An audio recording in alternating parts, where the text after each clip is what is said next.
के तू कपिराज गज सुन कुरु राज दल हल बल भो कहो द्रोण भीषम समीर सुत महावीर हेरे हंसी हाकी फूकी फौज ते उड़ाई। बोले हनुमान इतना करना है कि महाभारत होगा और आप उस ध्वजा पे विराजमान हो जाए। हनुमान जी बोले एक बात है भगवान कृष्ण, विराजमान तो हो जाऊंगा लेकिन क्या वहां कथा होगी? भगवान कृष्ण बोले हनुमान अरे वहां युद्ध होगा या कथा होगी? कथा की बात कर रहे हो तुम, वहां तो युद्ध होगा। बोले हमारे राम तो युद्ध में भी सत्संग करते थे, कथा सुनाते थे।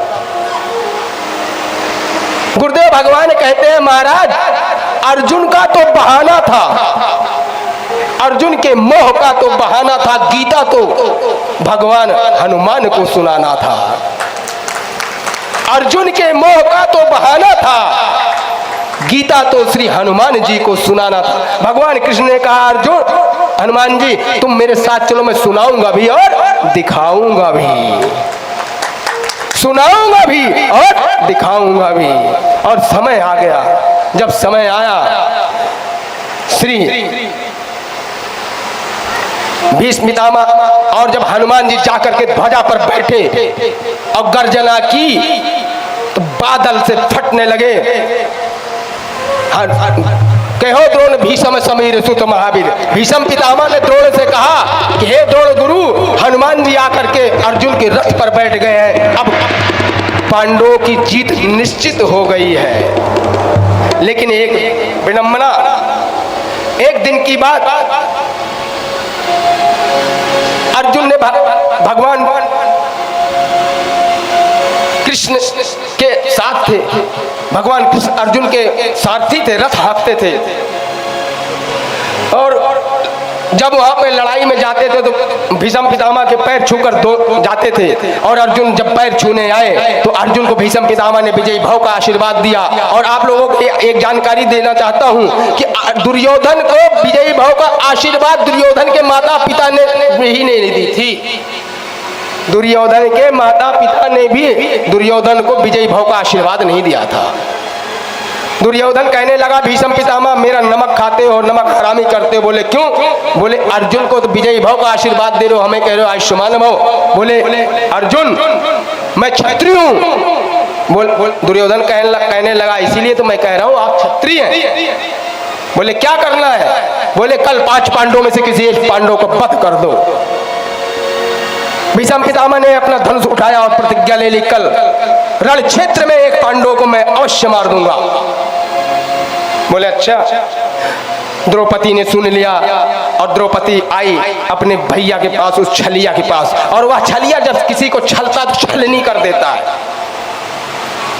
कुंडी खटखटाने लगी और कहने लगी है ये दुख की घड़ी भीड़ भारी पड़ी बंसी वाले, आके अब तो तुम्हें बचा ले।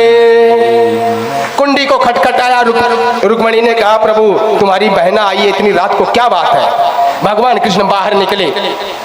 बस इसी के बाद कथा विश्राम है। और यही मैं लाना चाहता था आपको, इसी कथा पे। यही वो है जिसे सुन करके आज आप कहोगे कि मेरा बैठना सार्थक हो गया।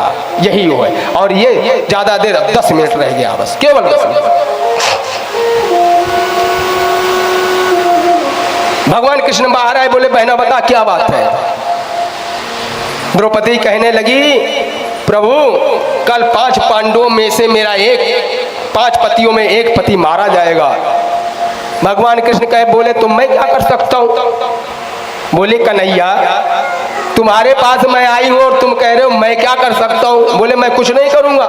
भीष्म पितामह ने प्रतिज्ञा ली है, जो करना उन्हीं को करना, मुझे कुछ नहीं करना। मैं तुम्हें उपाय बताऊं। बहना बोले क्या? बोले राजसी जो वस्त्र पहन रखा है इसे उतारो, सामान्य नारी बनो और सामान्य वस्त्र पहनो और मेरे साथ चलो। बोले कहां? और जाकर के तुम उनकी पैरों में गिर जाओ और जब तुम्हें सौभाग्यवती का आशीर्वाद दे देंगे तो क्या मारेंगे फिर?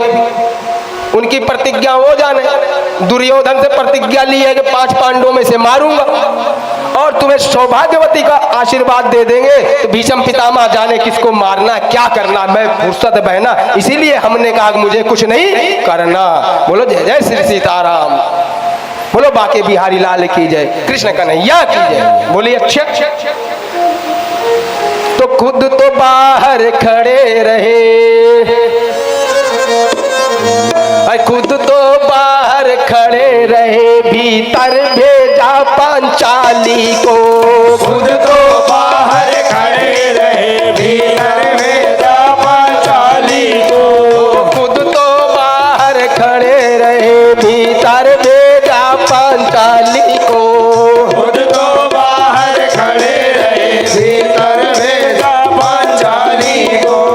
जा करके बाबा के चरणों में तुम अपना ही सिर रख दो। जा करके बाबा के चरणों में अपना सिर रख दो। जा करके बाबा के चरणों में तुम अपना ही सिर रख दो। जा करके बाबा के चरणों में तुम अपना सिर रख दो। द्रौपदी गई, वही करी। भगवान बाहर खड़े रहे। भगवान बोले मैं नहीं जाऊंगा, और जाओ। भीष्म पितामह जी समाधि लगाए थे, और द्रौपदी ने जाकर सिर रखा बाबा भीष्म पितामह के चरणों में, और देखा तो सदवा नारी है, मन को यूं दर्शाती है। तब आशीर्वाद मुख से निकला, तब आशीर्वाद मुख से निकला। सौभाग्यवती तू हो बेटी, भाग्यवती तू हो बेटी। और तेरे हाथों की मेहंदी का, तेरे हाथों की मेहंदी का, तेरे हाथों की मेहंदी का ना रंग कभी छूटे बेटी। कभी छूटे बेटी, हाँ रंग कभी छूटे बेटी। भीष्म पितामह ने आशीर्वाद दिया और कहने लगे तेरे हाथों की मेहंदी का न रंग कभी छूटे बेटी। आशीर्वाद देता हूँ मैं, तू वीर कुमारों वाली हो। कैसे आशीर्वाद दे रहे हैं? तेरे हाथों की मेहंदी का न रंग कभी छूटे बेटी, और मांग तेरे सिंदूरों का कभी आना मिटे बेटी। आशीर्वाद जब दे दिया, भगवान कृष्ण ने कहा हे द्रौपदी अब बता दे कि मैं द्रौपदी हूँ, बता दे जल्दी से। इन्हें भी पता चल जाए, नहीं तो कल को इन्हें क्या पता चलेगा। और द्रौपदी कहने लगी, अब भगवान कृष्ण ने कहा डांट के बताना, बुढ़ा सो रहा है, बुढ़ा ध्यान में है और ध्यान में आशीर्वाद दे रहा है, इसलिए डांट के जोर से बताना। और द्रौपदी भी जोर से बताई, चिल्लाई क्या, बस बस इतना ही रहने दो, आगे को राड़ बढ़ाओ ना, और मांग जो मेरी सिंदूरों का, मांग जो मेरी सिंदूरों का, बाणों से इसे उड़ाओ ना, बाणों से इसे मिटाओ ना। मांग जो मेरी सिंदूरों का, बाणों से इसे उड़ाओ ना। और मेरे पांचों पतियों में से जो भी मारा जाएगा, आशीर्वाद बतला बाबा तेरा झूठा नहीं कहाएगा। आशीर्वाद बाबा तेरा झूठा नहीं कहाएगा। आशीर्वाद बतला बाबा तेरा झूठा नहीं कहाएगा। आशीर्वाद बतला बाबा तेरा झूठा नहीं कहाएगा। अब इतना सुनते ही तो गुरुदेव भगवान कहते हैं उस बुढ़े के हाथ है पैर सूख गए भीष्म पितामह के। इतना सुनकर चौंक गए और माला हाथ से छूट गई। मन हर चरणों में लीन जो थी, चित चोर समाधि टूट गई। भीष्म पितामह की समाधि उमाधि सब गई टूट। और आँख खोला तो बोले द्रौपदी तू यह कैसे? द्रौपदी ने कहा पहले मेरे प्रश्नों का उत्तर दो, मेरे 5 पतियों में से मारा जाएगा, तुम्हारा आशीर्वाद का क्या होगा बाबा?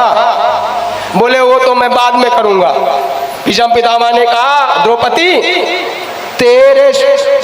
तेरे सगुणों का उत्तर तो पीछे ही बतलाऊंगा, तेरे प्रश्नों का निराकार तो पीछे ही दे पाऊंगा।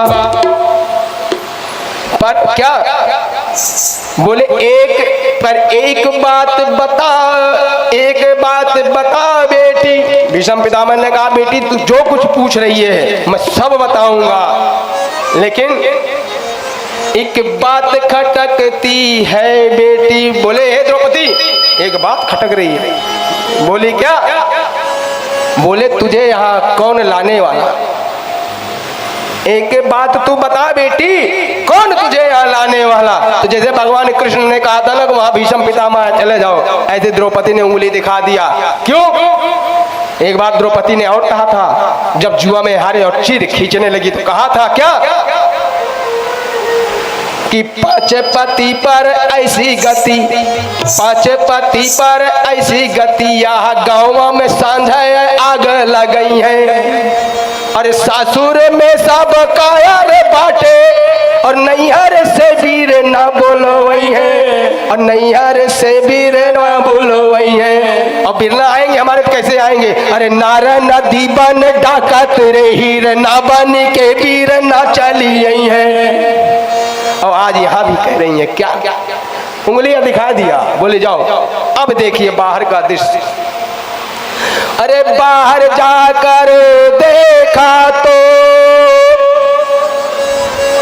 बाहर तो भगवान कृष्ण खड़े थे, बाहर जाकर देखा तो चोटिया का दृश्य निराला था। अरे पीतांबर का घूंघट डाले खड़ा बांसुरी वाला था, पीतांबर का घूंघट डाले खड़ा बांसुरी वाला था, पीतांबर का घूंघट डाले खड़ा बांसुरी वाला था। बाबा चरणों में लेट गए, बाबा चरणों में लेट गए, छलिया छलने